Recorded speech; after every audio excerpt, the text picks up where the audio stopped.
El 13 de julio de 2016, la Sala de lo Constitucional dejó sin efecto la ley de amnistía que siguió a los acuerdos de paz, debido a que incumplía las obligaciones del Estado de investigar y juzgar los crímenes de guerra.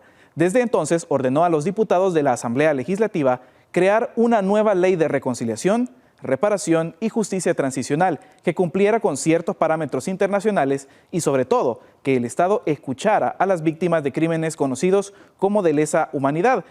Primero quiero invitarlos a conocer en qué consistía esa ley que fue declarada inconstitucional y que, pues obviamente, ahora ya no está vigente en el país. Veamos.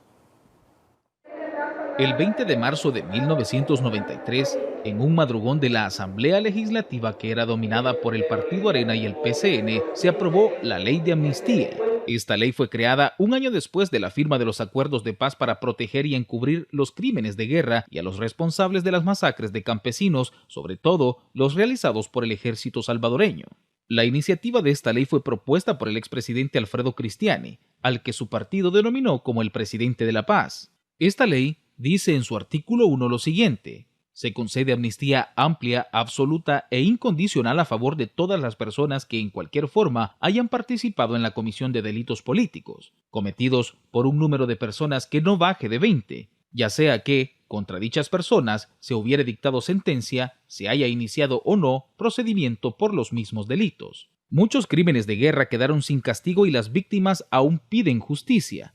Se masacraron a miles de salvadoreños y luego se firmó un acuerdo de paz entre los hechores de los crímenes y el gobierno de turno del Partido Arena, para luego llamarle acuerdos de paz, a una negociación que no trajo justicia sino más violencia y corrupción. Hasta la fecha los responsables de estos asesinatos gozan de impunidad, incluso tienen cargos públicos, por la creación de esta ley de amnistía que la Corte Suprema de Justicia declaró inconstitucional y la Corte Interamericana de Derechos Humanos la declaró inválida y obliga a El Salvador a anularla o derogarla.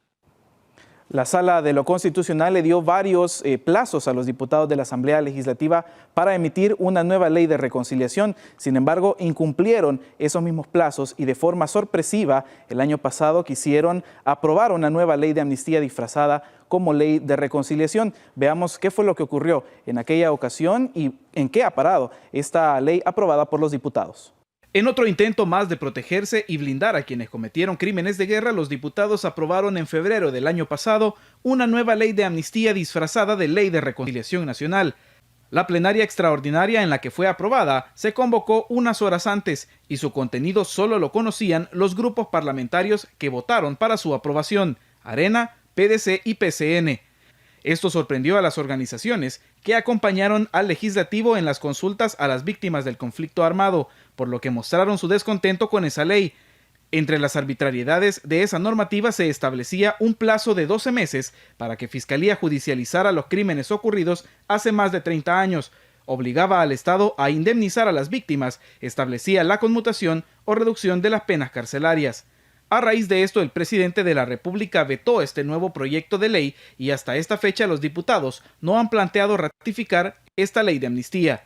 Por su parte, la Sala de lo Constitucional solo ha dado seguimiento al incumplimiento de la sentencia a través de las entrevistas a los presidentes de ambos órganos.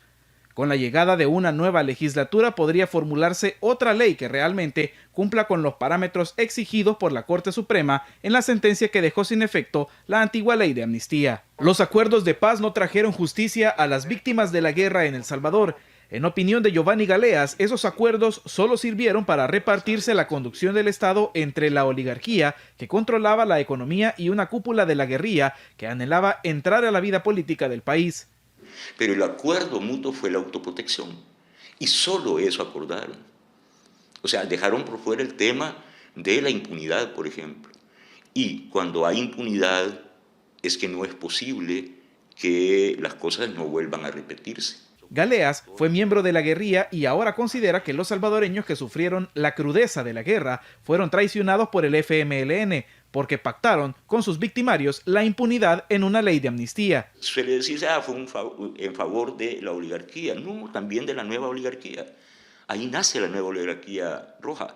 La nueva legislatura que los salvadoreños elegirán el 28 de febrero será la encargada de traer una nueva ley de reconciliación, en opinión de Galeas, a través de las reformas a la Constitución que presentará el vicepresidente Félix Ulloa. Todo eso se va a solucionar no en 20 días con esta legislación de vagos, esta legislatura de vagos, de delincuentes, de corruptos. Eso no se va a resolver. Y no hay que esperar otra cosa de ello. Esto se va a resolver con una nueva constitucionalidad en El Salvador. Por tanto, lo que hagan los diputados de la actual legislatura carece de validez, dado que ya incumplieron el mandato de la Sala de lo Constitucional.